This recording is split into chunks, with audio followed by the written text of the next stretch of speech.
Hare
लाडकी लेक मी संताची लाडकी लेक मी संताची लाडकी लेक मी संताची लाडकी लेक मी संताची मजवर कृपा बहुताची मजवर कृपा बहुताची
लाडकी लेक मी संताची लाडकी लेक मी संताची लाडकी लेक मी संताची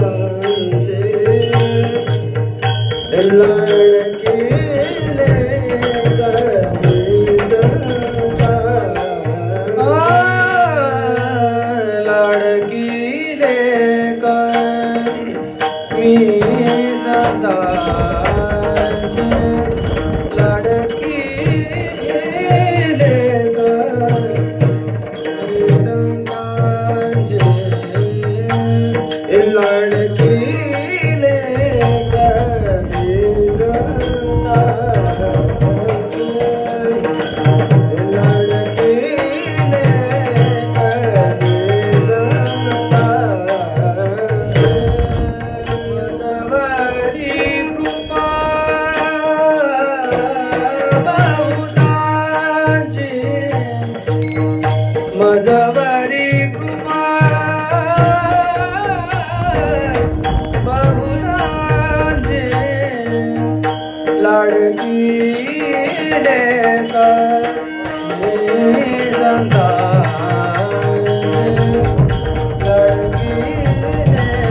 लाडकी लेकमी संतांची मजवर कृपा बहुतांची अखई चुडा हाती आला अंकन मोती नाकाला बोध मुरारी शृंगारीला 84चा सिक्का केला लाडकी लेकमी संताची मजवर कृपा बहुतांची तुका तुके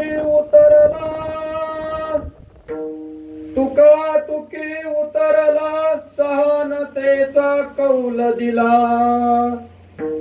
लाडकी लेकमी संताची मजवर कृपा बहुताची विठ्ठल विठ्ठल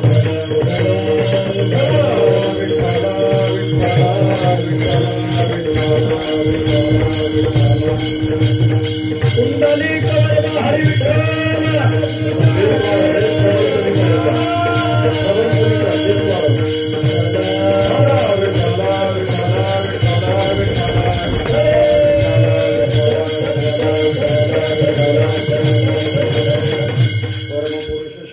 पांडुरंग मुरारी कमल नयन कान्हा गोपिका चित्तहारी प्रगट निकट शोभे रुक्मिणी रम्यवाणी सदैव धवलहासं विठ्ठलं चिंतयामि पांडुरंगा करू प्रथम नमन दुसरे चरण संताची या त्यांच्या कृपादाने कथेचा विस्तारू बाबाजी सद्गुरु दास तुका जयांचे केलिया स्मरण होय सकळ विद्यांचे अधिकरण तेची वंदू श्री चरण श्री गुरूंचे ते नमस्कारोनी आता मस्तक हे पायावरी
लाडकीले कमी संतांची मजवर कृपा बहुतांची.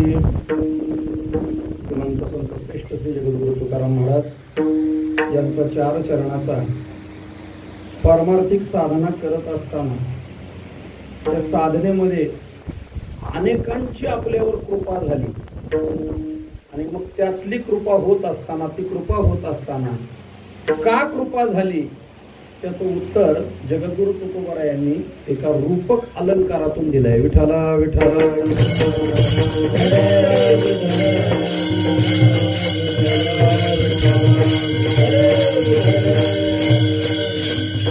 पारमार्थिक जीवनाचा प्रवास यशस्वी झाला हे जगाला कळण्यापेक्षा आपल्याला कळालं. आपण ज्या मार्गाने मार्गक्रमण करतोय, जी वाटचाल सुरू आहे, जी साधना सुरू आहे, जगाला कळण्यापेक्षा आपल्याला कळावी. एक वाक्य सांगे, जगाला कळण्या अगोदर आपल्याला चांगलं कळतं. विठ्ठला विठ्ठला विठ्ठला चूक आहे का बरोबर आहे, आपण ज्या मार्गाने चाललोय तो मार्ग अचूक आहे का, काही त्यात बिघाड झालेला आहे, हे आपल्याला लवकर कळतं. आपलं शरीर आपल्याला संदेश देत असतं. जर त्याच्याकडे दुर्लक्ष केलं तर ते संदेश देतं, बिघडणार आहे मी, ते संदेश देतं बिघडणार आहे. आता आपण एवढे हुशार असतो, त्याच्याकडे एवढं लक्ष देत नाही. आपलंच आहे ते शरीर, आपलंच आहे म्हणून त्याच्याकडे आपण एवढं लक्ष देत नाही. वास्तविक जेवण करत असताना ढेकर येणं हा एक संदेशच आहे शरीराचा. विठ्ठला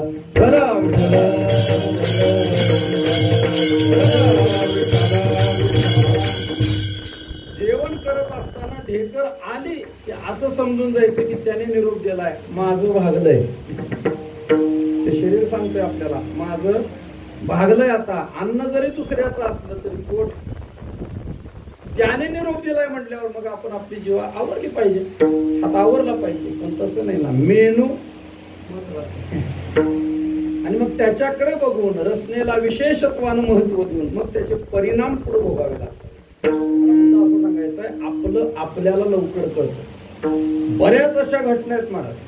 आता बरेचसे इथं मेडिकल मधले सुद्धा बरीच मंडळी आहेत. डॉक्टर काळे म्हणून आहेत. म्हणजे मी एक तर्क मांडत असतो बरं का, कोणी इथं लावून घेऊ नका मनाला, असते कोणी तर. डॉक्टर साहेब शिक्षक आणि मेडिकल शास्त्र, मेडिकलचा विभाग याच्यामध्ये तुलना करताना देवाला मानणारा वर्ग हा मेडिकल मधला जास्त आहे. मेडिकल मधला देवाला पुस्तकी ज्ञान मास्तरांकडे त्यानंच मोजतात, पुस्तकी ज्ञानानं मोजतात. त्यांची मापपट्टी ठरलेली आहे. त्यांचं एकच आहे, पुस्तकात सांगितलंय का नाही मग मान्य करायचं नाही. पण त्या पुस्तकाच्याही पलीकडे अजून एक अनुभवजन्य एक ज्ञान आहे आणि त्या ज्ञानाच्या दृष्टिकोनातून वाटचाल करत असताना या शरीराची रचना कशी झाली, कुणी केली, ती करत असताना हे मानव निर्मित शरीर संबंधच नाही काही, फक्त निमित्त आपलं आहे.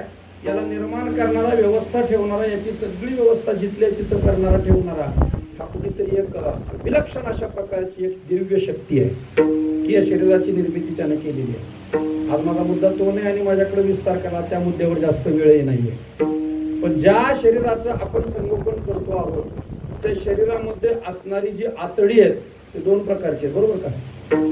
एक लहान आतडं आणि एक मोठं आतडं. आता नक्की मला एवढं सांगता येणार कारण आमचं ताकापुरतं रामायण असतं आणि मला आजचं कीर्तन बाबाकडून अचानक आलंय, त्यामुळे आज काय सांगायचं असं काही ठरवून नाहीये.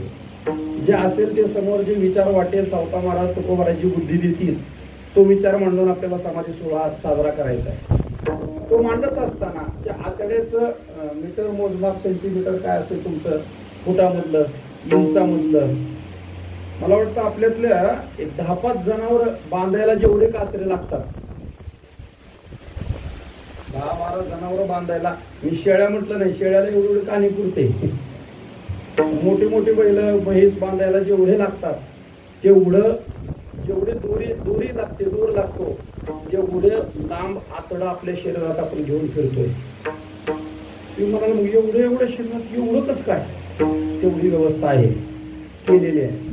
या मंडळी हे निर्माण करणारा कोणी एखादा व्यक्ती नाहीये, हे आपोआप तर निर्माण होत नाही. मग ही सगळी क्रिया करणार एक दिव्य अशा प्रकारचं एक चैतन्य आहे की त्या चैतन्याच्या द्वारा ही सगळी शरीराची वाटचाल चालू आहे. म्हणजे या क्षेत्रातलं मेडिकल क्षेत्रातली मंडळी आध्यात्मिक क्षेत्राकडे जास्त ओढलेली आहे.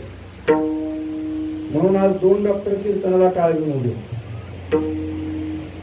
हे आपल्या वारकरी संप्रदायाची नाही, संत मांदियाळीची वैदिक शास्त्राची खूप मोठी क्रांती आहे. संत महात्मे जीवन जगत असताना आपल्याला लवकर कळतं, इतराला नंतर आहे. माणसाचाच आहे, जोपर्यंत दुसरा दाखवून देत नाही तोपर्यंत हा त्याच्याकडे लक्ष देत नाही. दुसऱ्याने दाखवून द्यावं लागतं, मग म्हणतो हा असं काहीतरी आहे वाटतं. अहो साधं उदाहरण आहे, कीर्तन समारंभ एखादा मोठा उत्सव संपला, घाई गडबडीमध्ये इच्छा नसते, कीर्तनाला आलेली थोडीच माणसं चपला चोरायला आलेली आहेत. चपला चोरायला कीर्तनाला आलेली माणसं चपला चोरत नाही, चप्पल चोर कीर्तनात येतात. विठ्ठला विठ्ठला विठ्ठला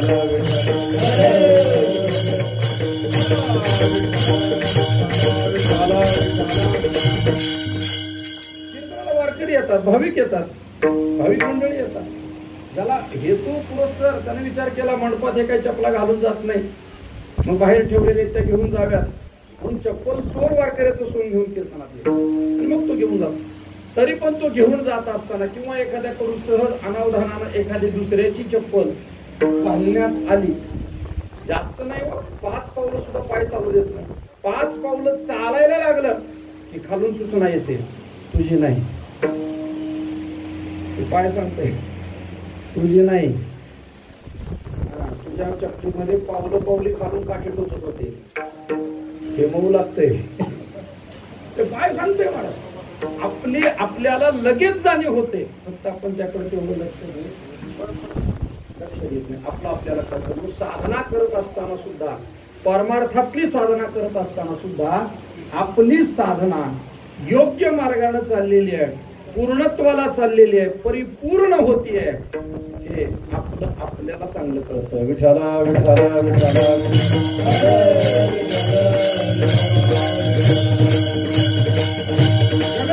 संत तुकाराम महाराज साधन कालामध्ये साधना करू लागले.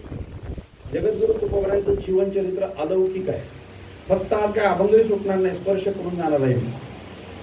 जगद्गुरु श्री संत तुकाराम महाराज साधना करू लागले. त्या अगोदर उत्तम व्यवसाय तुकोबरायांनी केलाय. उत्तम व्यवसाय कुठे मिळाला? जगद्गुरु तुकोबरायांच्या ठिकाणी घरात खानदानी व्यवसाय आहे, सावकारकी आहे. सावकारकी केली, उद्योगधंदा केला, होलसेल मालाचे तुकोबराय व्यापारी होते.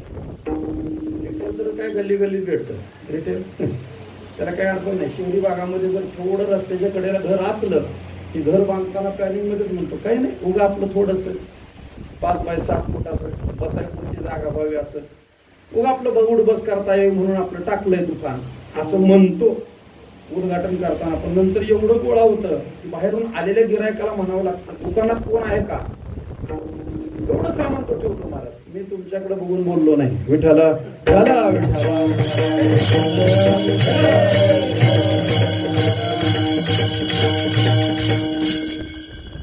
म्हणजे खरं सांगायला हरकत नाही, कीर्तनामध्ये हा मुद्दा तुमच्याकडे बघूनच आठवला. तुकोबार आहे होलसेल व्यापारी, पंचक्रोशीतले लोक तुकोबारांकडे येऊन माल न्यायचे. तुकोबार आलेल्या भावातून थोडासा काहीतरी मुद्दा फायदा घ्यायचे आणि होलसेल माल विक्री करायचे, असे असणारे तुकोबार आहे.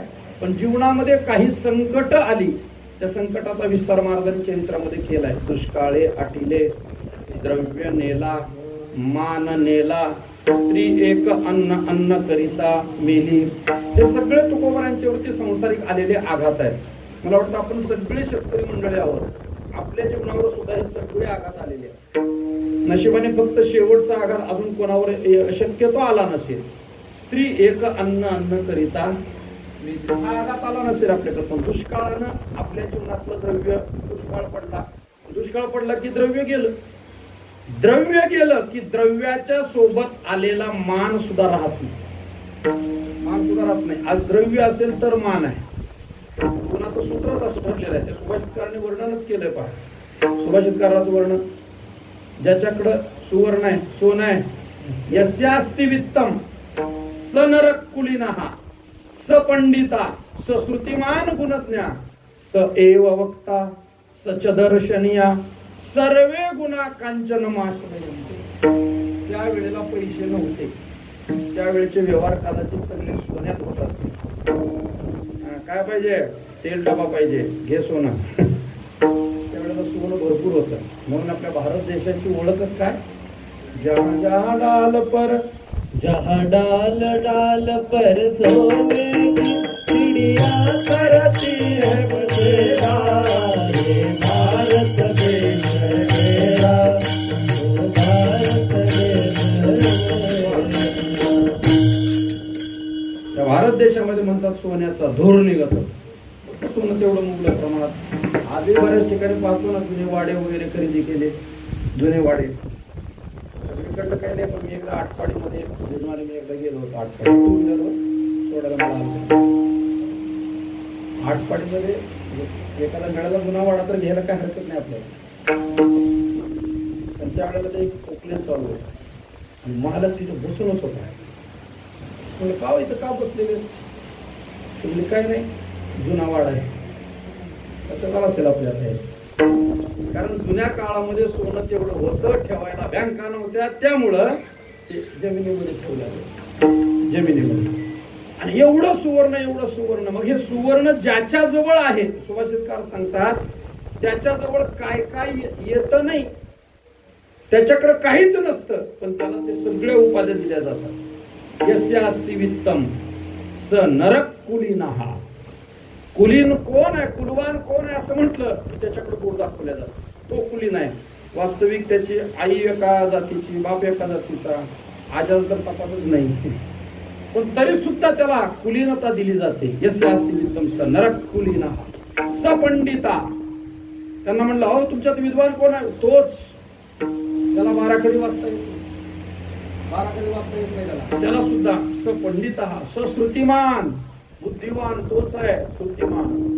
गुणज्ञ हा, गुणवान सुद्धा सगळा तोच आहे म्हटला जातो. नवे नवे सर्वे गुणा. रूपवान कोण असं जर विचारलं, रूपवान, मला तुमचं खैरबंड असतं, इकडं बघतंय तिकडं मागतंय, बोलायला गेलं तर पुढच्याला काही कळत नाही.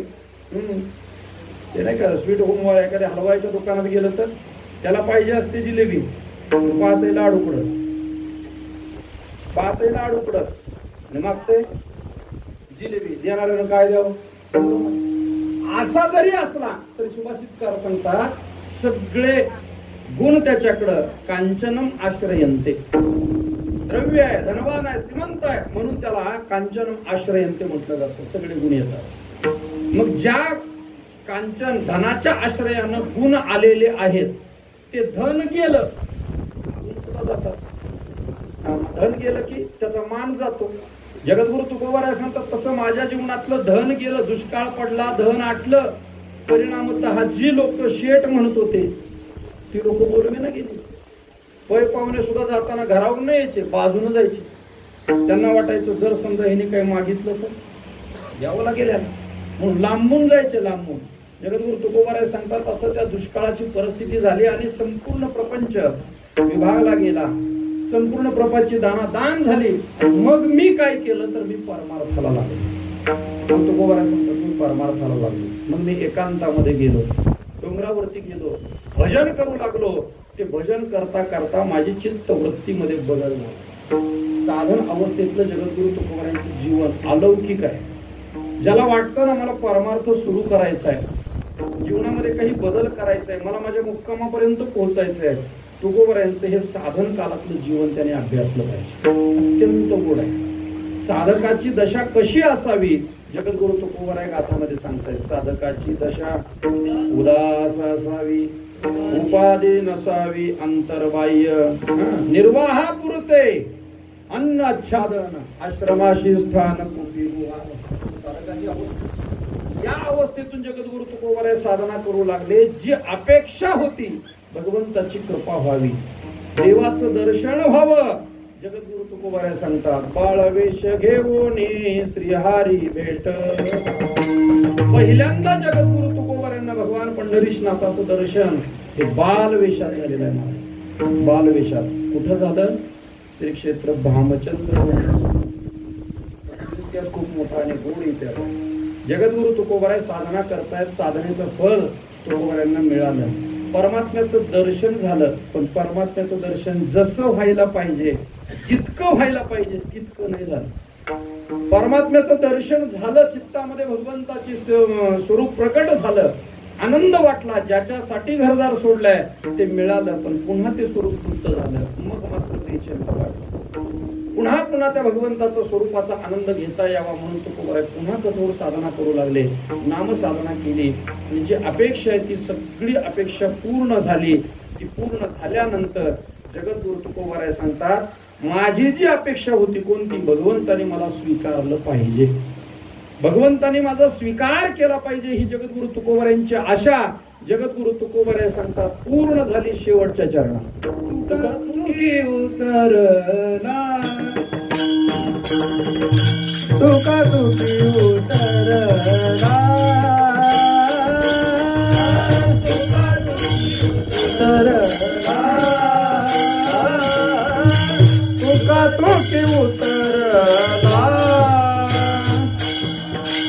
तुका तुकी उतरला, तुका तुकी उतरला, तुका तुकी उतरला, तुका तुकी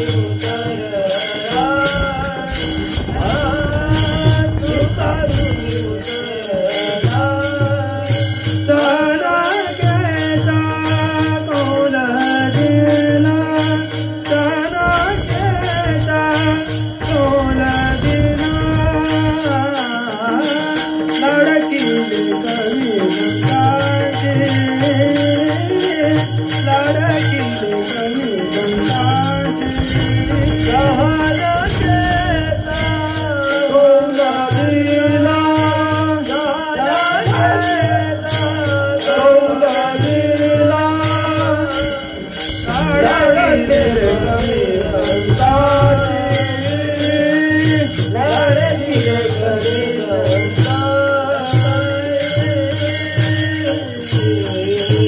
अपेक्षा होती भगवंताची कृपा व्हावी, प्राप्ती व्हावी, चिरकाल भगवत स्वरूपाचा आनंद घेता यावा, भगवंताने आपला स्वीकार करावा, ही अपेक्षा तुकोबाराय सांगतात पूर्ण झाली. तर झालं काय, तुका तुकी उतरला. सहानतेचा शब्दाचा अर्थ आहे स्वीकारले.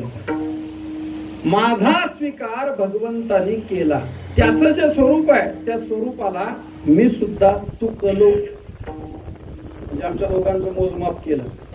त्याचं जसं स्वरूप आहे, भगवंताचं स्वरूप आहे सच्चित आनंद, आनंद अद्वय, नित्य निरामय, जे का निज ध्येय योगी याचे, असा असणारा परमात्मा मी सुद्धा कोण आहे, मग मी सुद्धा तसाच आहे. सुखिता तुलनेसी ब्रह्म तुकासी आले, सुखिता तुलनेसी, सुखिता तुलनेसी, ब्रह्म तुकासी आले, मनोनी रामेश्वर काढबल, मनोनी रामेश्वरी, चरणी मस्तक ठेविले, चरणी मस्तक ठेविले, आरती तुकाराम, सगळे आरती तुकाराम. सुखिता तुलना केली आमच्या दोघांची, परब्रह्म साक्षात परमात्मा आणि मी स्वतः तुकाराम, आमची तुलना केली. परिणाम काय झाला, तुकिता तुलनेसी ब्रह्म तुकासी आले, साक्षात परब्रह्म माझ्या तुलनेला उतरलं, तुलनेला उतरलं म्हणून काय झालं, तुका त्याने माझा स्वीकार केला, त्याने मत स्वरूप त्याच्या स्वरूप मला बनवलं, माझा स्वीकार केला. महाराज या अभंगातून तुम्ही रूपक केलंय, तुमचा स्वीकार केला म्हणजे कसा स्वीकार केला. जगद्गुरु तुकोबारायांनी त्या रूपकाच्या माध्यमातून विचार मांडलाय. भगवान परमात्म्याने माझा स्वीकार करत असताना जसं एखाद्या मुलीचा स्वीकार एका विशिष्ट वयोमर्यादेनंतर एखादा मुलगा करतो, मुलीचा स्वीकार जसा एखादा मुलगा करतो तर स्वरूप तिला एकरूप करून घेतो, अगदी भगवंतानी माझ्या जीवनामध्ये सुद्धा तशीच भूमिका केली. मी देवाचा आहे हे म्हणणं ही परमार्थाची पहिली अवस्था आहे, आणि देवाने हा माझा आहे असं म्हणणं ही बघ परमार्थाची शेवटची अवस्था आहे. इथं दुसरी अवस्था विचारात घ्यायची नाही. मी देवाचा आहे, मी देवाचा आहे, विठ्ठल माझा माझा माझा. काय गोड भजन आहे ते, बरेच माणसं म्हणतात विठ्ठल माझा माझा माझा, मी विठ्ठलाचा. हे म्हणायचंय कशासाठी? एक दिवस त्याने म्हटलं पाहिजे हा माझा आहे, त्याने म्हटलं पाहिजे. आपण देवाकडे वारीला जाणं ही परमार्थाची सुरुवात आहे आणि देव आपल्याकडं वारीला येणं हा परमार्थाचा शेवट आहे, जो आजच्या दिवशी सावता महाराजांनी केला आहे. विठ्ठल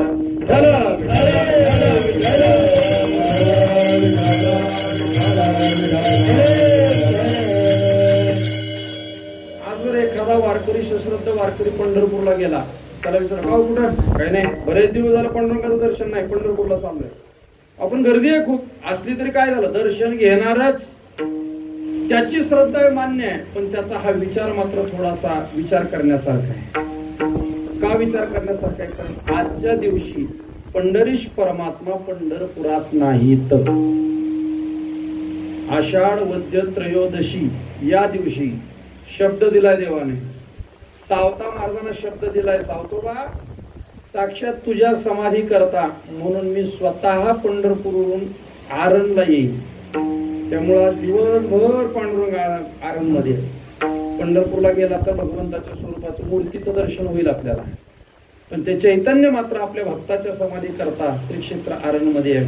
म्हणून आपण देवाकडे जाणं ही सुरुवात, देवाने आपल्याकडे येणं, आपला स्वीकार करणं हा शेवट आहे. जगद्गुरु तुकोबाराय सांगतात, तुका तुकी उतरला सहानतेचा. त्याने स्वीकारण्याचा कौल दिला, त्याने मला स्वीकारलं. पण महाराज भगवंताने तुम्हाला स्वीकारलं, तुमचा अंगीकार केला, याच्यासाठी नेमकं तुमच्या जीवनामध्ये काय घडलं? अभंगाचं पहिलं चरण.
भगवंताने आपला स्वीकार करण्याकरता तुकोबाराय सांगतात, काय झालं माझ्या जीवनामध्ये? मी लाडकी झाले, लेक झाले, मी लेक, लाडकी लेक झाले. कोणाची? संतांची लाडकी लेक झाली. इथं रूपक अलंकार आहे. बरेच जण शाळेमध्ये अलंकार शिकले असतील, आताही शिकत असतील, पण ते ताकापुरतं रामायण आहे. संत वाङ्मयाचा सखोल अभ्यासाने त्याचे गर्भित अर्थ भाव जर काढायचे असतील तर मग सखोल असणारं व्याकरण सुद्धा शिकावं लागेल. या अभंगातून तुकोबाराने रूपक अलंकार साधलेला आहे. रूपक अलंकार म्हणजे उपमान आणि उपमेय या दोघांचं साधारण लक्षात घेऊन रूपक केलं जातं. जगद्गुरु तुकोबाराने आज आपल्या जीवनामध्ये लेकीची उपमा घेतलेली. मी स्वतः लेख आहे, लेख. ज्याने माझा स्वीकार केला तो कोण आहे? तो माझा बाप आहे. त्याला कधी बापाची उपमा दिली आहे, कधी त्याला पतीची उपमा दिलेली आहे, उपमा दिलेली आहे. वेगवेगळ्या पद्धतीने उपमा देण्याची पद्धती आहे. बा एखादा माणूस शूर असतो, भीतच नाही मरत. काही काही माणसं अजिबातच भीत नाही. तुम्ही काही भीती घालण्याचा प्रयत्न करा, त्यांना अजिबात भीत नाही. कसल्याच प्रकारची भीती म्हणजे भीती शब्दच त्यांच्या जीवनात नसतो. अशी काही माणसं आहेत. लहानपणी आम्ही असं शाळेतून निघालो आणि कुठेतरी रानामध्ये एखादा साप वगैरे दिसला की लहान मुलं घाबरतात. साप साप साप म्हणून घाबरतात. घाबरलं की ते आमच्या रोडला ते हे होते पण मोतीराम मामा, जुन्या मंडळीने बघितला मोतीराम मामा बदडे बस बस त्या माणसाला भीती नावाचा शब्दच माहित नाही. मी पाहिलेला म्हणजे प्रसंग पाहिला. जे हातात सापडेल ते साप आहे निघालाय म्हटलं अर्धा किलोमीटर माणूस असा पायात चप्पल नाही काही नाही. उंचीला 6 फुटाचा हे पडदे आता दोन्ही हातात 2 काटे घेणार. ते किती मोठं आहे काय आहे काही बघणार नाही. गेलं की सुरुवात. बरं आता माणसं मारणारी मारू नये तसं मारू नये. आलाच वेळ प्रसंग तर काय करता मग माणसं म्हणतात त्याचं तोंड कुठं आहे बघा. ते तोंड बिंड तसलं काही नाही. जे जसं सापडेल तसं डोका टाकायचं फक्त. काही काही माणसं असे लीडर पाहिलेले येतात. खूप लीडर माणसं कशावर कशाही उड्या मारणार कशाही उड्या मारतात. जगद्गुरु तुकोबाराय सांगतायत मी संतांची लाडकी आहे. मला संतांनी स्वीकारलाय उपमा दिली आहे. त्या माणसाचं सांगत होतो लीडर माणसं विचारलं का तो माणूस कस काय वागायला वगैरे कसं काय. तो बाबा बाबा बाबा सिंह आणि तो फरकच नाही त्यात. वाघासारखं जीवन आहे त्याचं वाघासारखं. म्हणजे त्याला उपमा कोणाची दिली वाघाची उपमा दिली. वाघाची उपमा त्या माणसाला दिल्याबरोबर दुसऱ्या माणसानं लगेच जाऊन त्याचा शेपूट कुठे बघायचं नाही. याला जर तुम्ही वाघ म्हणताय तर मग त्याला शेपूट कुठे आहे त्याच्या नख्या कशा आहेत त्याचं दात आहेत का नाही त्याला सुळासारखे हे बघत बसायचं नाही. रूपक केलंय साधर्म्य पाहायचं त्यात. जसं वाघामध्ये शूरतेचा गुण आहे तसा त्या व्यक्तीमध्ये सुद्धा शौर्याचा शूरतेचा गुण आहे. भीती नसते महाराज. वाघाला सुद्धा कधी भीती नसते. वाघ एकटा फिरतो. मी काल सहजवरती बसल्या बसल्या फेसबुकला सर्च करत असताना मला लक्षात आलं ज्या वेळेला वाघाचा सिंहाचा मृत्यू जवळ येतो त्यांना समजतं आपल्या मृत्यू जवळ आलाय. महाराज ते इतराला त्रास होईल किंवा आपण मेलेलो दुसरा कोणाला तरी सापडलो तर त्याचा ते गैरफायदा घेतील म्हणून ते वाघ सिंह रानातले बघ का जंगलामध्ये असणारे लांब जातात आणि स्वतःच्या पायानं खड्डा काढतात आणि त्या खड्ड्यामध्ये स्वतःला गाडून घेतात. तुम्ही वाघाचा मृत्यू किंवा सिंहाचा मृत्यू सर्च करून पहा. निडर आहे तो निडर. उपमा दिली वाघाला माणसाला का तो भीती रहित आहे. एखाद्या स्त्रीचं सौंदर्य खूप सुंदर आहे म्हणजे अगदी ब्रह्मदेवानं त्याच्या जीवनातला काही कालावधी बाजूला काढून तिला बनवलाय. अत्यंत सुंदर आहे आणि त्या सुंदर मुलीचं वर्णन करायचं आहे. त्याला जी उपमा दिली जाते ती उपमा तिचं सौंदर्य मग जणू साक्षात जसं काही चंद्राचं जसं सौंदर्य तसं तिचं सौंदर्य मानलं जातं. असं एक सौंदर्य उपमा देण्याची पद्धत आहे. उपमानाने उपमा अलंकार सांगितले जातात. आजच्या अभंगामध्ये जगद्गुरु तुकोबारायांनी जे रूपक केलंय जी उपमा दिलेली आहे ती कोणाची आहे लेकीची उपमा तुकोबाराय स्वतःकडे घेतात. मी कोण आहे मी लेक आहे लेक. आता लेकच का म्हटलं कारण लेकीवर बापाचं विशेष प्रेम असतं. विशेष प्रेम बापाचं लेकीवर असतं. बाप मुलीवर विशेष प्रेम करतो. महाराज पोरावर प्रेम करणाऱ्या सगळ्या बायका असतात. महिला मंडळ एक तरी दिवा असावा. मुलगा झाला की सगळ्यात जास्त आनंद महिलांना होत. नाही झाला की सगळ्यात जास्त दुःख महिलांनाच होत. विठ्ठल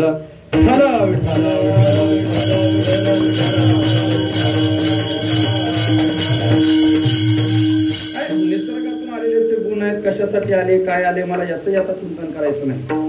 पण लेकावर मुलावर विशेष प्रेम महिलांचं आहे बायकांचं आईचं आहे आणि लेकीवर मात्र विशेष प्रेम बापाचं आहे. हो महाराज लेकीनं बापाला फक्त म्हणावं मला हे पाहिजे. तिनं फक्त अपेक्षा करायची मला हे पाहिजे. परिस्थिती कशीही असो पण बाप काही उद्योग करेल महाराज पण लेकीची इच्छा पूर्णच करणार. मागे एक लेख आला होता पेपरमध्ये अतिशय सुंदर लेख होता. त्याच्यासोबत लग्न करून आलेली त्याची बायको 1 तोळा दागिन्याकरता सोन्याकरता दरवर्षी बाग गेली की म्हणणार ओ 1 तोळा करायचंय. पूर्वी की चला तेव्हा नको पुढच्या वर्षी बघू. पुढच्या वर्षी पुन्हा जरा रेट वाढून आला पैसा आला ओ सोनं वाढायला लागले 1 तोळा फक्त घ्या की. ते म्हणा नाही आता जरा काम आहे थोडंसं आपल्याला शेतीचं काम आहे पुढच्या वर्षी बघू. मला 10 वर्ष जो बाप बायको करता आपल्या स्वतःच्या बायको करता तो नवरा 1 तोळा दागिना घेत नाही 1 तोळा. पण तेच त्याच्या मुलीचं लग्न ठरवू द्या. परिस्थिती नाहीये घालण्यासारखी परिस्थिती नाही खर्च करण्यासारखी परिस्थिती नाही तरी आपल्या मुलीचं कल्याण व्हावं याच्या करता पाहुण्याने किती मागू द्या, त्यांनी म्हणू द्या काहीच नको, याची तयारी चालू असते. याची तयारी. विशेष प्रेम मुलीवर बापाचं असतं माणूस. आणि तेवढंच मुली सुद्धा बापावर जास्त प्रेम करतात. तेवढंच. समजा जर इकडं बाप म्हातारा झालाय, आजारी पडलाय, अंथरुणावर खेळलाय आणि पोरीला बाप फोन जावा, पोरीला फोन जावा, शेवटचं बघून जा, हातातलं काम टाकेल महाराज. हातातलं काम फेकून देते, धावत पळत येते. मुलगी बापाला भेटायला घरी येते, हे काट्ट घरात बसलेलं, घरात असलेलं, जाऊ दे म्हणते, हाय रोजच येतात माणसं भेटायला, निघालं राहणार, निघालं. तरी आपण म्हणतो नाही नाही दिवटा पाहिजेच. विठाला विठाला विठाला विठाला विठाला.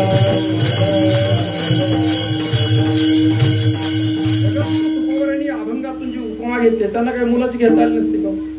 म्हटले असते लाडका लेक मी संताचा. काय अडचण होते का म्हणायला?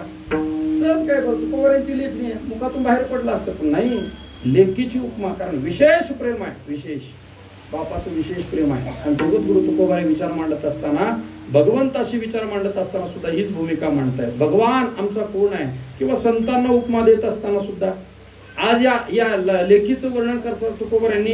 कोणाची लाडकी सांगितली? संताची.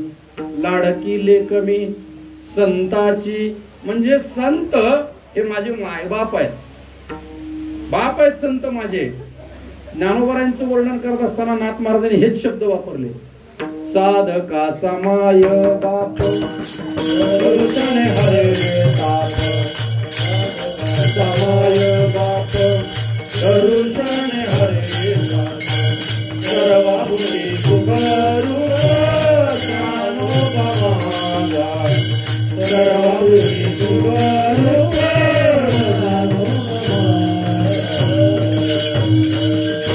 संतांच्या संबंधाने, ज्ञानोबरांच्या संबंधाने विचार करताना आपल्याला सांगतात कोण आहेत ज्ञानोबा आहे? ज्ञानोबा आहे साधकाचे मायबाप आहे. जे साधना करतायत, परमार्थिक मार्गावर जे मार्गपथन करतायत, वाटचाल करतायत, त्यांची सगळी जबाबदारी ज्ञानोबा वाहतात. म्हणून ज्ञानोबारांना मायबाप म्हटले गेले. आता तो 16 आपण पाहिलेला ते सगळ्यांनी. या वर्षीचा 16 म्हणजे वर्ल्ड रेकॉर्ड झाले आपल्या संप्रदायाचे. जवळजवळ 27,000. आता ते त्यांच्या मशनीतले 27,000 आहेत. आपलं 27 लाख आहेत त्यांच्या मशनीतले. आपल्यासारखे आदल्या दिवशी आलेले त्या मशनीत आपण नाही सापडलो. हे एकादशीचा आकडा आहे त्यांचा. पंढरपुरामध्ये एकादशीच्या दिवशी किती होते, आपण तर दशमीला संध्याकाळी इथं होतो. म्हणजे आपल्यासारखे अजून 2-4 लाख तर नक्की असणार, नक्की असणार. हो, एवढा समाज सगळा पंढरपुरामध्ये आला. खरंच कोणाच्या नावावर आला? कोणाच्या? संतांच्या. ज्ञानोबा तुकोबा नाथ महाराज आधी संतांच्या पालखी सोहळ्यामध्ये आले. पण गंमत अशी, आम्ही सोहळ्यामध्ये आता थोडे दिवस चाललो, याच्या आधी वाऱ्या पण केल्या, काही लागत नाही, काही लागत नाही. ज्याला 18 दिवस निवांत राहायचंय त्याने अंगावरच्या कपड्यानिशी वारीत जायचं. 18 दिवस ज्याला निवांत राहायचंय. काय होतं निवांत? मी काय म्हटलं, एखादा कपडा जरी घेतला तर मग तो वाळवा, कुठं ठेवलाय, विसरून जाईल, ओळखटी असेल तर कुठल्या गाडीत आहे, दिंडीत गेला तर कुठं गेली दिंडी, त्याची रावटी कुठं आहे, सगळं उपाध्याच आहे. काहीच न घेता वारीमध्ये जायचं. महाराज व्यवस्था, तुम्हाला मग जेवायचं काय, काळजी करू नका. तो कधी त्याने जीवनात बघितले नसतील असे पक्वान नसतात, त्याने बघितले नसतील असे. आता आपलाच विचार करा की आपल्या 3 दिवसात काय काय झालंय.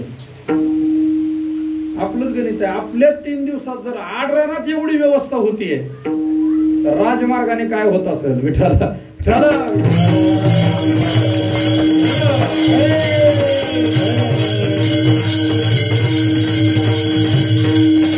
लाडकं व्हायचंय. मी लाडकी झाले. कोणाची? संतांची. लाडकी लेक मी संतांची, मी संतांची लाडकी आहे. आता एक तर लेक असल्यामुळे विशेष प्रेम, त्यातल्या त्यात पुन्हा लाडकी लेक असल्यामुळं अजून विशेष प्रेम. काय शब्द योजना केली असेल तुकोबारांनी पहा. लाडकी लेक झालेली आहे. आणि मग मला काय कमी आहे? माझ्यावर कृपा करायला, मला आशीर्वाद द्यायला मला कोण कोण आलं? अनेक जण आले. बहुतांची मजवर कृपा बहुतांची. जीवनामध्ये पारमार्थिक साधना सफल होण्याकरता ज्या ज्या कृपा लागत असतात त्यामध्ये काही 2-4 कृपा आहेत. त्यामध्ये शास्त्र कृपा आहे, संत कृपा आहे, देव कृपा आहे, आत्मकृपा आहे. देवाच्या संतांच्या कृपेमध्ये गुरुची कृपा घेतली तरी चालते, पण आत्मकृपा ही जीवनामध्ये नितांत गरजेची आहे. तुम्हाला जर शास्त्राचं अध्ययन केल्यानंतर, शास्त्र अभ्यासल्यानंतर त्यातला अर्थ कळावा असं वाटत असेल तर त्या ग्रंथाची कृपा आपल्यावर व्हावी लागते. आज बरीच माणसं आहेत ज्ञानेश्वरी वाचायला बसतात तर म्हणतात का कळतच नाही हो काय. तुम्ही म्हणता ज्ञानेश्वरी वाचा, पण वाचल्यावर कळतच नाही. ज्ञानेश्वरी तेव्हाच कळते जेव्हा ज्ञानेश्वरी कृपा करते. विठ्ठला विठ्ठला.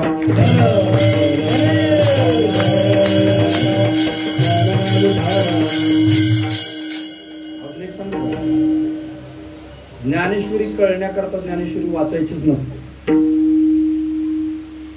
ज्ञानेश्वरी कळण्याकरता ज्ञानेश्वरी वाचायचीच नसते. बर, ती ज्ञानेश्वरी वाचत असताना कधी वाचावी, कशी वाचावी याच्याबद्दल कोणता नियम? काही नाही. एका चरित्रामध्ये असं वाचलंय, सद्गुरू श्री बाबा महाराज सातारकरांचे दादा महाराज सातारकर म्हणतात ज्ञानेश्वरी सांगायची. साताऱ्यामध्ये तिचं गाव आहे, साताऱ्याच्या बाजूला, तिथं ज्ञानेश्वरी सांगायची, सुंदर ज्ञानेश्वरी सांगायची. पण त्यांच्या ज्ञानेश्वरी सांगण्याचा वेळ होता पहाटे 6, सकाळची 6 ते 8 असे 2 तास ज्ञानेश्वरी सांगायची. त्यांची ज्ञानेश्वरी ऐकण्याकरता त्या काळामध्ये साताऱ्यातले कलेक्टर, प्राध्यापक, IPS, PS हे सगळी माणसं ज्ञानेश्वरी ऐकायला असायची. गावातली तर माणसं आहेत, पण हे सगळे अधिकारी सुद्धा ऐकायला असायचे. त्यांचं आता वय झालेलं होतं, सकाळी उठायचे, कधी कधी वेळ व्हायचा, सगळे मंडळी येऊन बसलेत असं झालं की मग महाराजांनी उठावं, तोंड धुवावं, कधी कधी तसंच उठावं आणि जाऊन व्यासपीठावर बसावं आणि ज्ञानेश्वरी सांगावी. ते ज्ञानेश्वरी सांगायचे. बरेचसे मोठमोठे मंडळी तिथले ऐकायला असायचे. एका भक्ताने त्यांना प्रश्न विचारला, हो तुम्ही ज्ञानेश्वरी सांगताय, चांगली सांगताय, सुंदर सांगताय, पण आंघोळ करून सांगत की उठून आंघोळ करायची, तोंड धुवायचं, आंघोळ करायची आणि मग सांगत जा, आम्ही थांबतो थोडा वेळ.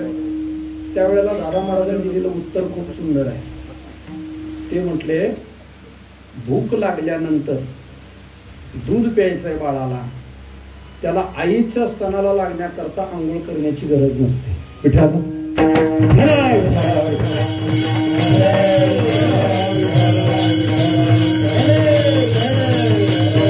ज्ञानेश्वरी म्हणजे आमची आई आहे आणि तिचा तो आस्वाद घेण्याकरता आम्हाला आंघोळ, याचा अर्थ आंघोळ न करता वाचा असं मला म्हणायचं नाही.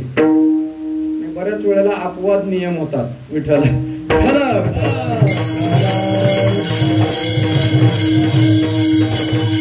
परमार्थिक साधना आहे, ती करायची आहे. ती करत असताना आत्मकृपा नितांत गरजेची.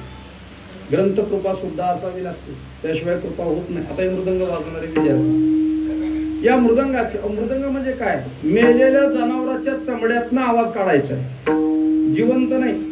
म्हणून मी तुलना करत असतो, पेटीतून कुलदीप महाराज, तुम्ही गौणत्व घेऊ नका, पेटीतून स्वर काढणं आणि मृदंगातून आवाज काढणं जमीन आसमानचा फरक आहे. का? पेटीमध्ये स्वर तयार आहेत, आणि त्या स्वराला फक्त आपला स्वर मिळवायचा आहे, झाली साधन. इथं मिळलेलं चमड आहे, निर्जीव आहे, आणि त्याच्यातून आपल्याला अपेक्षित असणारा आवाज काढायचा आहे, नाही. मग त्या मृदंगानं आपल्यावर कृपा करावी याच्यासाठी काय करावं? त्याची साधना करावी, त्याला बळवावं, त्याला दोन्ही सतत रियाज, सतत प्रॅक्टिस. जेवढं तुम्ही त्याची साधना कराल तेवढा तो मृदंग कृपा करतो. विठ्ठला विठ्ठला.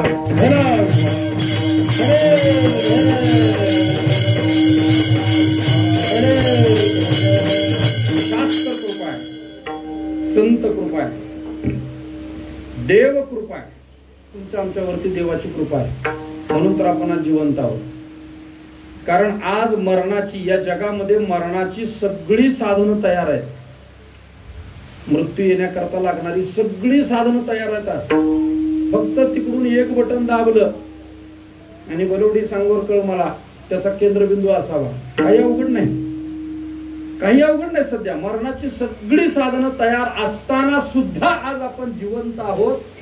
ही देवाची कृपा आहे, भगवंताची कृपा आहे. नाहीतर एवढे काही काही अपघात होतात, काही काही ऍक्सिडेंट, त्यातून सुद्धा माणसं वाचतातच. मग माणसं म्हणतात नाही हो देवाची कृपा म्हणून वाचवतो. मग देवाची कृपा मानण्याकरता मोठा अपघात झालाच पाहिजे का? विठ्ठल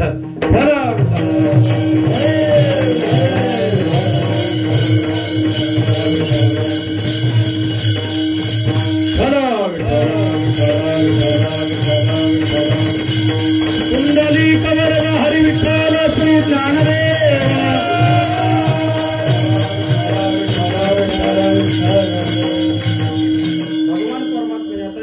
रचना करत असताना कशी केली, काय केली, देवाची कृपा खूप पुष्कळ सांगता येईल आपल्याला. थोडस चरित्राकडे जायचंय.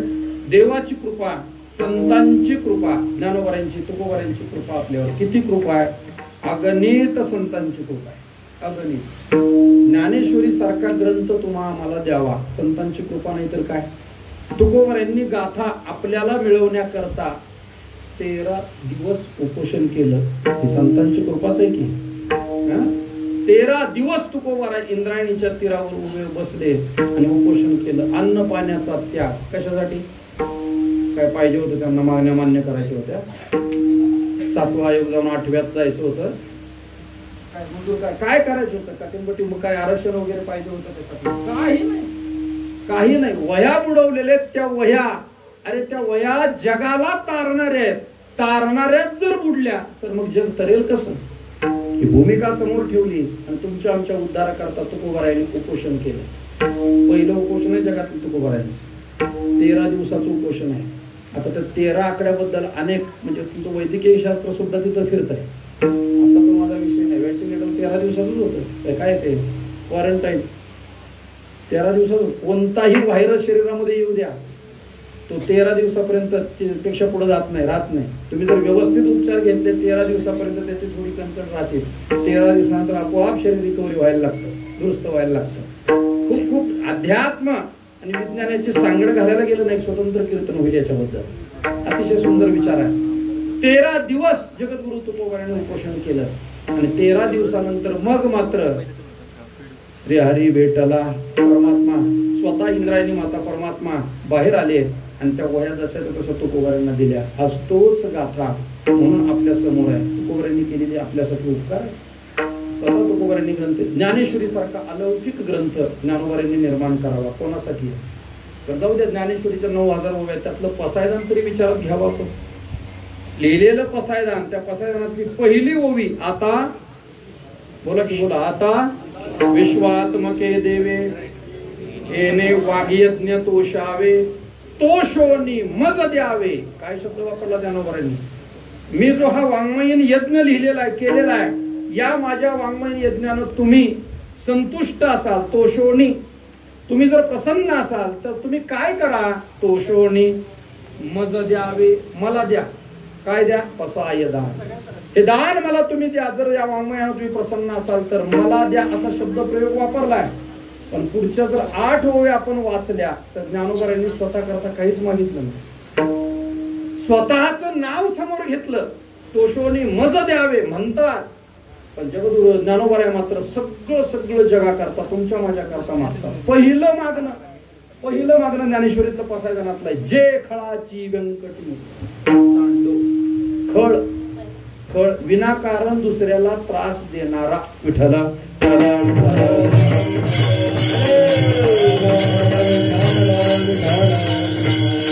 दुसऱ्याला त्रास देणारा हा खळच आहे. तर ज्ञानोबा अगदी त्याच्या अजून पुढे भाषा करायची, आपल्या व्याख्या करायची झाली तर विनाकारण दुसऱ्याला त्रास देणारा त्याला खळ म्हटलं. पण ज्ञानोबारांनी त्याच्याबद्दल पहिलं मागणं मागितलंय.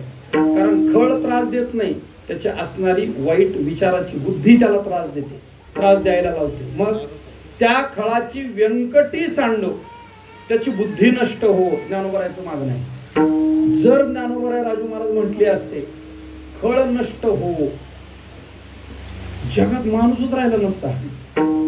जगात ज्ञानोबारांचं मागणं पूर्ण केलं असतं श्री गुरु निवृत्तनाथ महाराजांनी जगात. कारण प्रत्येक माणूस कुठं ना कुठं कोणाला कोणातरी कोणत्या ना कोणत्या रूपानं त्रास दिल्याशिवाय राहत नाही. माणूस राहिला नसता. ज्ञानोबारांचं मागणं एवढं अचूक बिनचूक आहे जे खळाची व्यंकटी त्याची दुष्ट बुद्धी नष्ट होऊ द्या.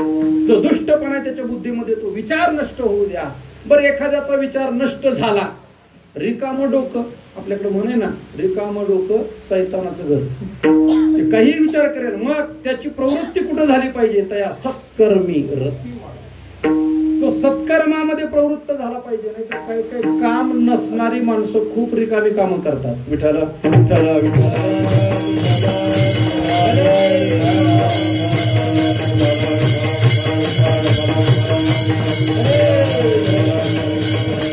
म्हणून माणसाला काही ना काही काम असावं, काहीतरी कामामध्ये माणूस गुंतावा. मग काहीतरी कामात गुंतण्यापेक्षा संतांनी त्याला सांगितलंय, चांगलं काम करा. कोणतं? भगवंताचं नाम. कामामध्ये काम, काही म्हणा, राम राम, भगवंताच्या नामाचा जप करावा, कामामध्ये करावा, निवांत बसल्यावर करावा.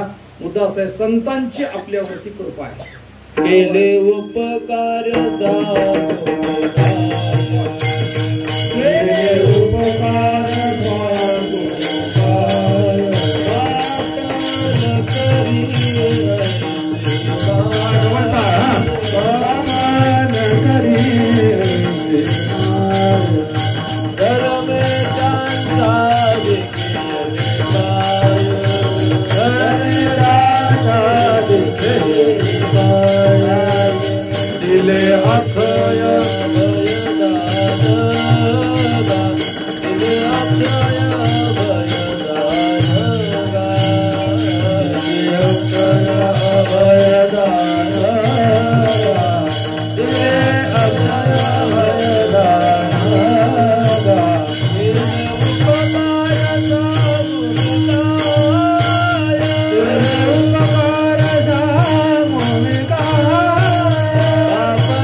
मोकळं बसायचं असेल तर साहेब इथे जागा मोकळी आहे. विठ्ठल विठ्ठल.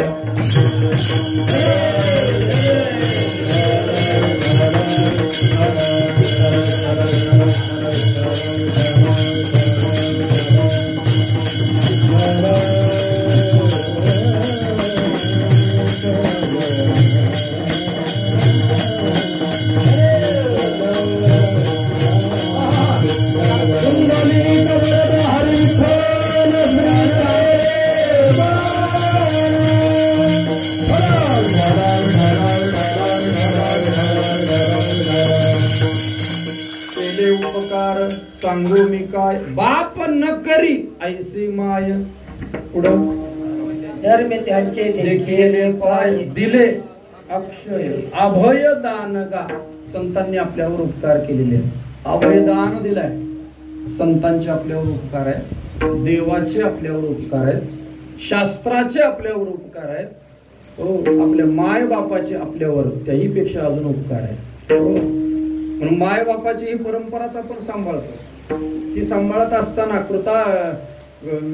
अगदी प्रसन्न असणारे मायबाप प्रसन्न होऊन आपल्यावरती जे कृपा आशीर्वाद देत आहेत ती पारमार्थिक शिदोरी आपण सांभाळतोय आणि समाजाच्या सेवेचा वसा आमदार साहेब सांभाळतायत. विठाला विठाला विठाला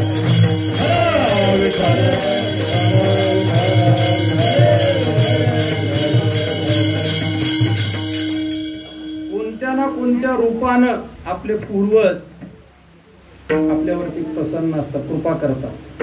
आणि म्हणून ती कृपा जशी तुमच्या आमच्या वाट्याला आलेली आहे तशी साहेबांच्या वाट्याला सुद्धा आलेली आहे. साहेबांच्या वाट्याला मी एक विचार सांगत असतो, थोडासा वेगळ्या अंगाने. आपल्या स्वकर्तृत्वानं एखाद्या पदावर एखादी घटना, एखादं ज्ञान, एखादं क्षेत्र निवडलं आणि ते आपण त्यामध्ये परिपूर्ण झालो, याला फक्त आपल्या एकट्याचं सामर्थ्य पुरुषार्थपणाला लागतं. आपल्या स्वतःच्या कर्तृत्वानं सिद्ध स्वरूपाला प्राप्त झालेला एखादा, पूर्णत्वाला गेलेला एखादा व्यक्ती, त्याचं एवढं कौतुक करू नये, एवढं करू नये. कारण त्याच्यामध्ये ती गुणवत्ता आहे म्हणून तो तिथपर्यंत पोहोचलाय. पण आपल्या वाड वडिलांची परंपरा सांभाळणं हे मात्र सोपं नाहीये. कारण कदाचित तिथं आपल्यामध्ये एखादा गुण कमी असण्याची शक्यता. जर नाही सांभाळलं तर लोक म्हणतील बघा ना बाप कसा होता. अडचणात बरीचशी इथंच आहे महाराज, बरीचशी इथं आहे. काही काही जणांना परंपरा सांभाळत असताना जो त्रास होतो, त्रास खूप आहे. जुन्यांना त्यांचं सामर्थ्य होतं, त्यांनी करून ठेवलं, पण आता पुढच्या पिढीला तिथं त्याचा कस लागतो. कस आध्यात्मिक क्षेत्रामध्ये आता आपल्या सगळ्यांनाच माहिती आहे पूज्य श्री बाबांचं जीवन.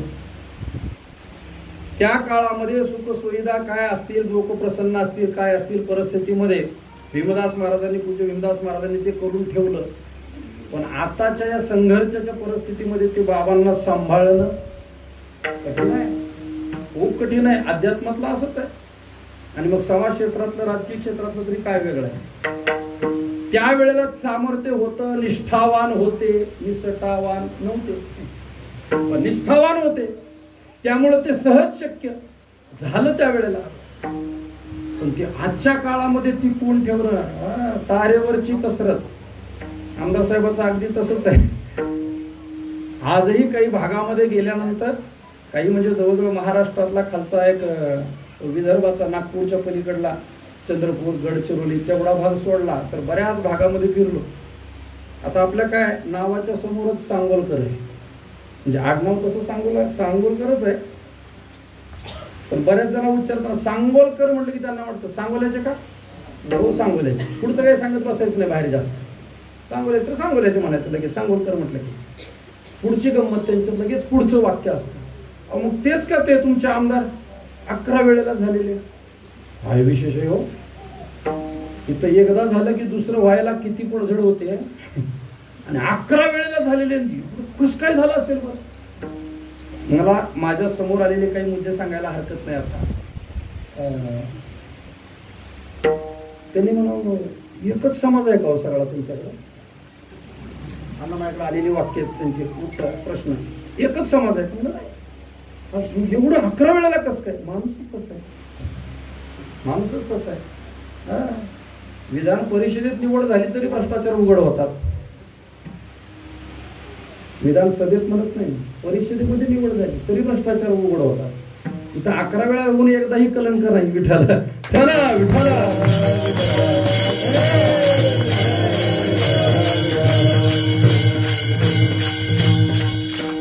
तारेवरची कसरत आहे टिकवणं. याच्याकरता कृपाच लागते. आपल्या पूर्वजांची कृपा, संतांची कृपा, देवाची कृपा, शास्त्र कृपा, या सगळ्या कृपा जगद्गुरु तुकोबरे सांगतात मला माझ्या जीवनामध्ये मिळाल्या का, लाडकी लेकमी संतांची, मजवर कृपा बहुतांची. अनेकांच्या कृपा माझ्या जीवनामध्ये झाल्या. त्याचा परिणाम ह्या कृपा होण्याकरता काय झालं, जीवनामध्ये परमोच्च परमात्मा स्वरूपाला प्राप्त होण्याकरता जे ज्ञान गरजेचं आहे ते ज्ञान सुद्धा माझ्या जीवनामध्ये आलं, मिळालं. दुसऱ्या चरणात आखई चुडा तारा, आखई चुडा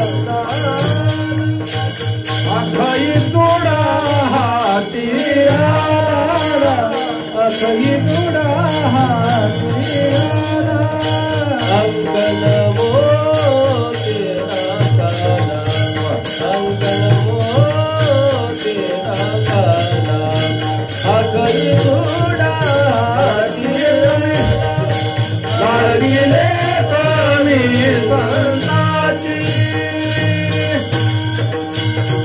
संताची लाडकी लेक असल्यामुळं झालं काय माझ्यावर अनेकाने कृपा केली परिणाम अखई चुडा हाती आला अक्षयी चुडा संतांनी माझं लग्न लावून दिलं आणि लग्न झाल्यानंतर आजही पंढरपूरला ज्या ज्या महिला जातात जिथं लग्न झालेलं आहे त्या चुडे भरतात चुडे तो चुडा कोणता आहे तो अखई अखई शब्दाचा अर्थ आहे अक्षयी त्याचा क्षय कधीही होत नाही असा अविनाशी असणारा भगवान परमात्मा तो माझ्या हातामध्ये आला अखई चुडा हाती आला अंकन मोती नाकाला आता ते अंकन मोती तो कसा आता उपाध्याय रूपकच आहे हे सगळं माझ्या जीवनामध्ये प्राप्त झालं मी नांदायला माझं लग्न झालं मी नांदायला गेले तिथून मला माहेरी आणण्याकरता म्हणून जो आला त्याचं नाव तुकोबराय सांगतायत बोध मुराडी शृंगारीला 84चा सिक्का केला जो मुराळी मला न्यायला आला तो मुराळी कोण आहे त्याचं नाव आहे बोध बोध म्हणजे ज्ञान ज्ञान मला न्यायला आला कारण भगवान परमात्म्याशी एकरूप व्हायचं आहे ना त्याच्याशी तदाकार होण्याकरता जीवनामध्ये ज्ञानाची गरज आहे ज्ञानाशिवाय परमात्मा प्राप्ती नाही आणि म्हणून त्या बोध मला न्यायला आला शृंगार त्याचा सुद्धा शृंगार केला आपल्याकडे सुद्धा लग्न झाल्यानंतर ज्या वेळेला न्यायला येतात त्यावेळेला त्याला तसं पाठवत नाही त्याला सुद्धा कपडे केलेले असतात जर असेलच जरा बऱ्यापैकी तर दागदागिने केली शृंगार त्याचा सुद्धा शृंगार केला जातो सत्कार केला जातो तसंच तुकोबराय सांगतात आमच्या घरी ज्या वेळेला आला त्यावेळेला त्याला ज्ञानाला सुद्धा शृंगारलं आता ज्ञानाचा शृंगार कोणता त्याचा एक खूप मोठा विस्तार पुढे भक्तीने धरले हाती मागे ज्ञान वैराग्य धर्म येते भक्ती हा ज्ञानाचा शृंगार आहे आमच्या गुरुदेव राऊत महाराज सांगत असतात नुसतं ज्ञान कमवू नये ज्ञानाबरोबर भक्तीची जोड असावी विठ्ठला विठ्ठला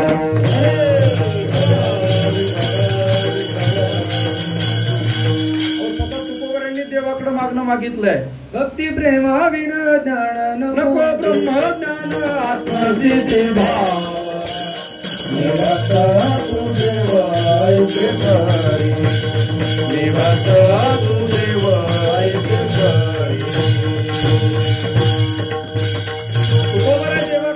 ज्ञान मागतायत पण भक्ती नसेल तर नको नाथ महाराज सुद्धा म्हटले भक्ती प्रेमावीन ज्ञान नको ज्ञान द्यायचं असेल तर भक्ती पण दे भक्ती असेल तर ज्ञान नाहीतर ते ज्ञान अहंकारी बनवतं बरीच ज्ञानी माणसं वाया गेली ज्या ज्ञानानं भगवत स्वरूपाची प्राप्ती तदाकार व्हायचंय मला ते होण्याच्या आधी जिकडे अहंकाराला गेले पत्ता सांगून जातो फक्त ज्ञानेश्वरीचा पण तो 7व्या अध्यायामध्ये दैवी हेषा गुणमयी मम माया दुरत्यया या श्लोकाच्या खालचं व्याख्यान करताना ज्ञानोबरांनी गोड चिंतन केलंय जे जे ज्ञानी झाले स्वतःला ब्रह्मज्ञानी ज्ञानी म्हणू लागले ते सगळे अहंकारामध्येच गेले एक साधा तर्कवाद युक्तिवाद करायला हरकत नाही आपल्याला सर्वसामान्य माणूस बसा म्हटलं की कुठेही बसेल स्वतःला ज्ञानी समजणार आहे तो म्हणतो मी आणि इथं मला कपडे घाललो घालून समजायचं याला ज्ञानाचा अहंकार झालेला व्यक्तीचं जीवन सर्वगुण संपन्न कसं आहे याच्याकरता लेख लिहिण्याची गरज नाही त्यांच्या नित्य जीवन क्रमातून ते लक्षात येतं विठ्ठला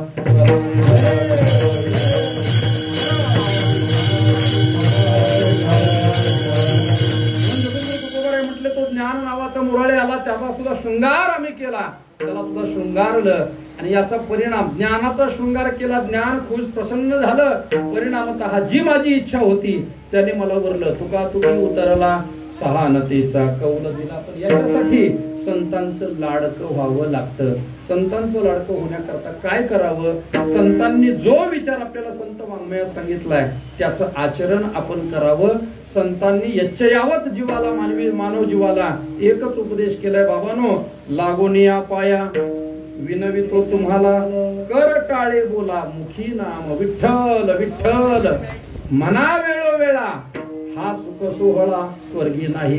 हा संतांचा जीवाला उपदेश आहे ना.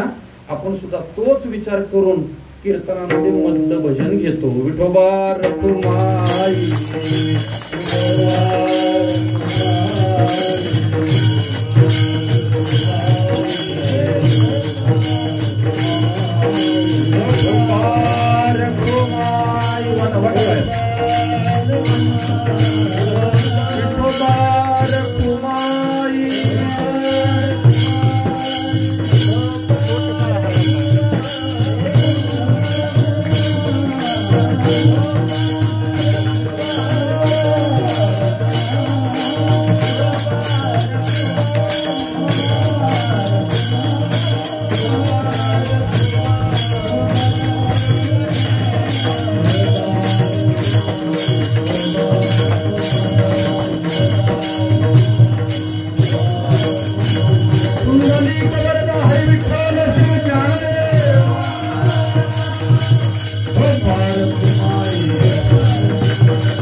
लाडकीले कमी संतांची मजवर कृपा बहुतांची. अखई चुडा हाती आला अंकन मोती नाकाला बोध मुराळी शृंगारीला. 84चा सिक्का केला तुका तुकी उतरला सहानतेचा कौल दिला. जगद्गुरु तुकोबारायांचा हा अभंग चिंतन करता घेत असताना आजचा हा दिवस वारकरी संप्रदायाच्या तुम्हाला सर्व भाविकाच्या दृष्टिकोनातून अत्यंत महत्वाचा आहे. तो महत्वाचा म्हणजे आज आषाढ वद्य चतुर्दशी या पवित्र अशा तिथीला श्री संत सावता महाराजांनी समाधी घेतली. सावता महाराजांचं जीवनचरित्र संत वाङ्मयामध्ये तेवढं विस्तारानं इतर संतांसारखं नाही आहे. सावता महाराज एका वारकरी कुळामध्ये जन्माला आले. पंढरपूरच्या अगदी जवळ आरण असणारं गाव त्यांचं. या आरण गावामध्ये श्री संत सावता महाराजांचा जन्म झालेला आहे. सावता महाराजांचे आई वडील दोघंही निष्ठावान पंढरीची वारकरी. दर महिन्याला पंढरपूरला त्यांनी वारीला यावं आणि ती वारीची सेवा करावी. जशी नित्यने वारकरी संप्रदायामध्ये केलेल्या साधनेला नित्य नियमाची नितांत गरज आहे. कोणती साधना करा पण नित्य नियमानं करा. साधा तुम्ही हरिपाठ रोज म्हणताय ना तो सुद्धा नित्य नियमानं म्हणा. तुम्ही जी साधना नित्य नियमानं करत राहावी त्याचा परिणाम खूप चांगला होतो. माणसं नित्यनियम करत नाही असं नाही. रोज रोज उठल्यानंतर ते कर्म करणं त्याला नित्यनियम म्हटलं जातं. रोज केल्यानंतर एकाला म्हणलं का हो तुमचा सकाळचा नित्यनियम म्हटलं आंघोळ केल्याबरोबर चहा पिल्याशिवाय पुढे जातच नाही. चहा पिणं हा नित्यनियम. उद्धार होईल उद्धार होणार नाही. एक दिवस डॉक्टर सांगतील बंद करा आता बंद करा. रोज रोज म्हटल्यावर काय कधीतरी दुष्परिणाम होणार आहे. बरं आता येत नाही पुन्हा. इकडं 2 आणि इकडं 2 4 झाले आता. नित्यनियम असावा तो परमार्थाचा असावा. काही हनुमान चालीसा म्हणा. बाबांनी सांगितलं हनुमान चालीसा म्हणा. नामस्मरण करा. नित्य नियमानं करा. तसं तर आजची सेवा ही बाबाची नित्य नियमाची. प्रकृती स्वास्थ्य थोडंसं कालचा रात्रभराचा प्रवास त्यामुळे हे अचानक गदाफेक आदेश माझ्याकडे आलेला आहे. गदाफेक भीमानं कसं अशी गदा फेकली होती वर. कृष्णाला बोलवायचं होतं जेवायचं. आता कृष्णाला बोलवायचं बाकीचे म्हणले भीमा तू जा बरं. कारण एखाद्याला बोलवायचं असेल तिकडून आपल्याकडे घ्यायचं असेल तर त्याला अशी किरकोळ कार्यक्रम असं चालत नाही. फक्त भीमाबद्दल बोलतोय. त्याला जरा मजबूत माणसं लागतात. मजबूत मग ते डोक्यानं मजबूत शरीरानं मजबूत वेगवेगळे अंग आहेत त्याचे. मजबूत आता भीमाला भीमा कृष्णाला बोलवू ना. ते म्हणले वाडा तुम्ही वाडा आणतो बोलवून. मला 12 वाजले ते बाबा निवांत बसलेला. काही फोन नाही मेसेज नाही त्याला काही नाही निवांत बसलेला. धर्मराजाने सांगितलं अरे भीमा पंगत बसवायची आता कृष्णाला बोलव. ते म्हणजे तुम्हाला काय अडचण नाही का बोल सांगितलं ना मी बोलवतो म्हणून बोलवतो मी. पात्र वाडा. सगळी वाडकरी बसली जेव्हा पात्र वाढली. अरे पात्र वाढली कृष्णाचं पात्र वाढू का नको. ते म्हणलं वाडा पात्र पदार्थ वाडा. सगळं पंचपक्वान्न ताटात वाढलं. धर्मराज म्हणले भीमा नाटक करू नको कृष्णाला बोलवतोस का नाही सांग. निरोप दिला नाही दुसऱ्याला पाठवू. ते म्हणले अजिबात नाही तुम्ही काळजी करू नका. झालं का सगळं म्हणजे झालं. संकल्प सोडायला पाणी घ्या हातात. धर्मराजाने हातात पाणी घेतलं, संकल्प सोडायचे, आता जेवणाला सुरुवात करायची. भीम म्हणला थांबा, कृष्णाला बोलवतो. असा पटांगणात गेला मोकळ्या. भली मोठी गादा भीमाची, आता भीमाचीच गादा. पहिलाच माणूस आडदांड, गादा ही तशीच. बघा तुम्ही, आजही एखादा माणूस जर आडदांड असेल माणसं त्याला भीमाचीच उपमा देतात. एखादा मनुष्य खायला, आता कोणाच्या खाण्यापिण्याचं काढू नये, पंक्तीवाले पंक्ती घालतायत, मुक्त असताना घालतायत, उदार घालतायत. आपण काय खाणार खातोय, खाऊ द्या. पण एखादा जास्त खाणार असलं की माणसं काय म्हणतात, भीमासारखं खातोय. भीमाची उपमा दिली जाते त्याला. भीमान असा मोकळ्या जागेत गेला, भली मोठी त्याची जाऊजड असणारी गदा अशी वर फेकली आणि आवाज दिला, कृष्णा वेळेवर नाही आलास तर ही गदा आणि हे माझं मस्तक, रक्त मस्तक खाली. आता ती गदा खाली येऊन पकडायची. किती वेगात भगवान आले असते, रक्ताचा सांभाळ करायचे, आले वेगात, वरच्या वरती गदा धरली. याला म्हणतात गदा फेक. तसं अगदी खालूवरून मी खाली आलो, आता कीर्तन सुरू करायचंय. बाबा म्हणले माझी तब्येत बरी नाही, तुम्हालाच फेटा बांधावा लागतो. हे असं गदा फेक झालं. नाहीतर अगदी नित्य नियमानं वर्षानुवर्ष, कित्येक वर्ष हे सावता महाराजांचा हा समाधी सोहळा आणि या फुलाचं कीर्तन पूज्यश्री बाबा करत असतात. परंतु प्रकृती स्वास्थ्यामुळे त्यांना ते करतात. नित्य नियम वारकरी संप्रदायात महत्वाचा आहे. सावता महाराजांचे आई वडील नित्य नियमानं वारी करायचे, पण प्रापंचिक जीवनामध्ये काही अपेक्षा असतात. प्रापंचिक जीवनामध्ये पोटी संतती नाहीये, भगवत कृपा व्हावी, संतती मिळावी. पण सावता महाराजांच्या वडिलांचा एक नियम होता, सेवा करायची पण देवाला काही मागायचं नाही. सेवा करायची पण देवाला मागायचं नाही. का मागायचं देवाला? कारण देवाच्या स्वरूपाचं वर्णन करत असताना तो जर सर्व गुण संपन्न असेल तर आपल्या भक्ताच्या जीवनात काय कमी आहे हे त्याला कळत नाही का?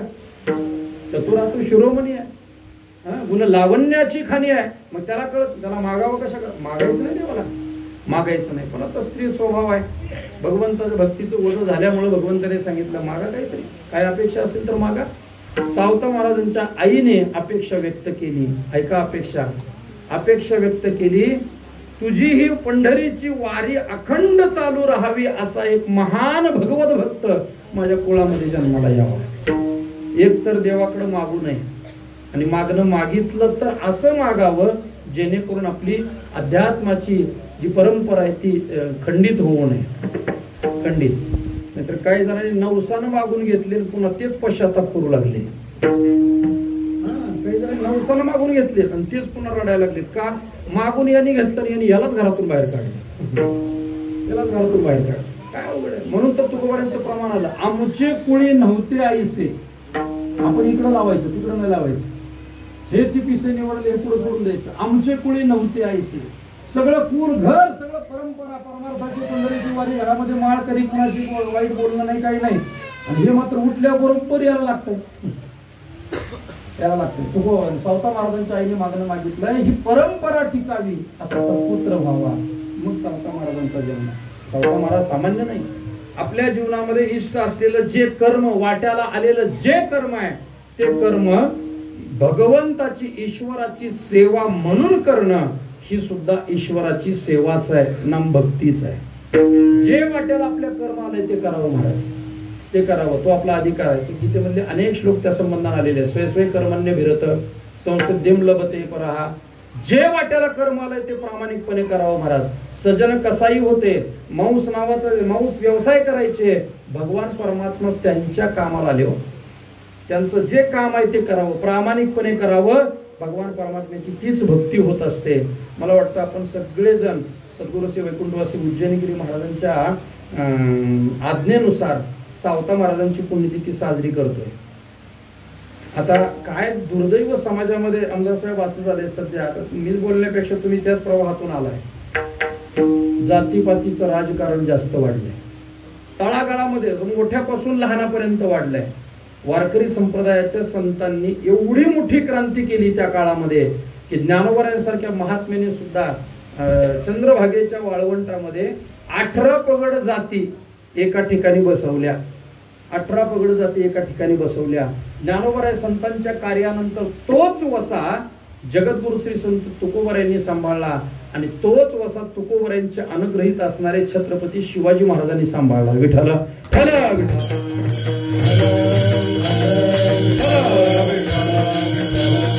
सगळी संत मंडळी, सगळी संत मंडळी त्या काळामध्ये, सावता महाराजांच्या काळामध्ये नामदेव महाराज आहेत, ज्ञानेश्वर महाराज आहेत, चोखामेळा आहेत, सगळी संत, कबीर महाराज आहेत, श्री संत जनाबाई महाराज आहेत, हे सगळी संत मंडळी वारीला एकत्र यायची. काय आनंद असेल. तुम्ही आम्ही वारकरी वेगवेगळ्या गावातून जातो, वाळवंटाचं ते क्षेत्र पाहिलं, तिथला जयघोष नामघोष बघितला, काय वारकऱ्यात उत्साह असतो. त्या काळामध्ये साक्षात ज्ञान, साक्षात नाम, भक्ती हे सगळे एकत्र येत असतील, कल्पना करा ना काय आनंद असेल पंढरपुरामध्ये त्यावेळेला. आणि असा हा सगळा आनंद त्यावेळेला उपभोगत असताना संतांच्या मंदिरामध्ये परीक्षा घेण्यात आली. नामदेव महाराज अजून कच्चे आहेत. नामदेव महाराज ज्ञान परमात्म्याचं व्यापक ज्ञान नाही. परीक्षा घेतली आणि त्या परीक्षेमध्ये परीक्षक म्हणून सावता महाराजांना ठेवलं.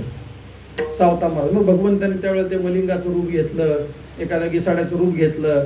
नामदेव महाराजांना काही कळालं नाही, पण सावता महाराजांना मात्र भगवंताचं ते स्वरूप कळालं, कारण सावता महाराजांना भगवंताचं पूर्ण ज्ञान आहे. त्यावेळेला सावता महाराज किती महान आहेत हे नामदेव महाराजांनी सांगितलंय. सावता महाराज ज्या अरण गावामध्ये जन्माला आले, ते अरण गाव म्हणजे सामान्य नाही. धन्य ते अरण, रत्नाची ते खान, जन्मला निधान सावता तो सावता सागर, प्रेमाचे आगर, घेतला अवतार माळ्या घरी. धन्य त्याची माता, धन्य त्याचा पिता, साठविला दाता त्रैलोक्याचा, नामा म्हणे त्यांचा जन्म सफळ झाला, वंश उद्धरिला माळियाचा. संत महात्मे कोण्या जातीत जन्माला येत नसतात, मग त्या जातीला सुद्धा ते मोठेपण द्यावं, भक्तीचा अधिकार त्यांना सुद्धा मिळावा म्हणून संतांनी वेगवेगळ्या जातीमध्ये जन्म घेतले. विठ्ठल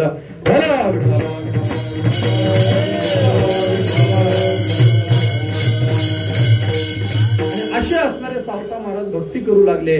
भक्ती करत असताना आपलं नित्य कर्म, कांदा मुळा भाजी अवघी विठाई माझी, अशा कर्माला त्यांनी आपली भक्ती मांडली. परिणामतः पंढरीश परमात्मा सावता महाराजांच्या भेटीला म्हणून आरणला गेले. आजचा तो पवित्र असा असणारा दिवस, सावता महाराजांच्या समाधीचा दिवस. सावता महाराज सकाळपासून भगवंताच्या चिंतनामध्ये आहेत आणि ते चिंतन करता करता सावता महाराजांनी आपला देह अग्निस्वरूप केला, अगदी तप्त केला आणि तप्त केलेला तो देह भगवान परमात्म्याच्या स्वरूपाच्या ठिकाणी विलीन केला. आपले पाटील महाराज तो अभंग म्हणतील. अभंग झाल्यानंतर सगळ्यांनी मोठ्या प्रेमानं भजन करूया आणि भजन झाल्यानंतर मगच फुलं टाकायची. उठून प्रात काळे करून स्नान, उठून प्रात काळे करून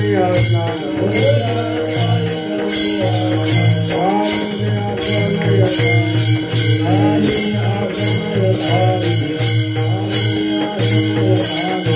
नावाजोरे देह झाला ते संत,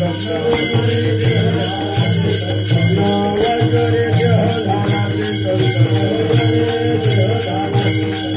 मारे मारे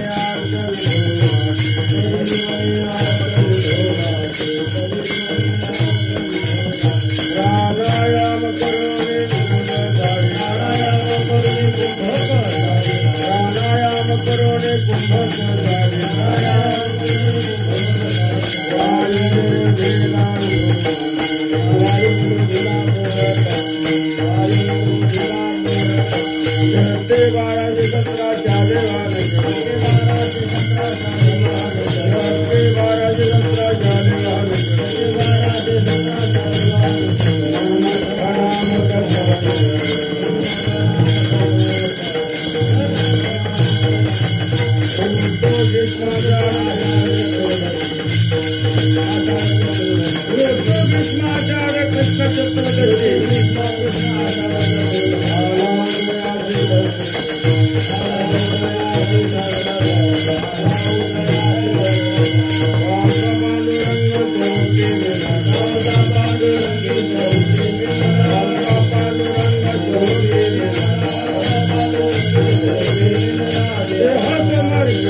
कली गोरधारी विठ्ठल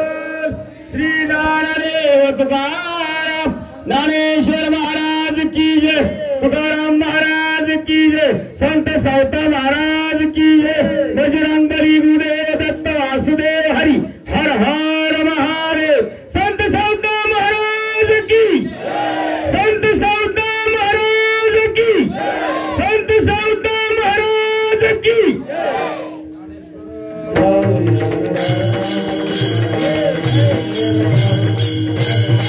जय जय ज्ञानेश्वर माऊली ज्ञानराज माऊली तुकाराम। ज्ञानेश्वर माऊली ज्ञानराज माऊली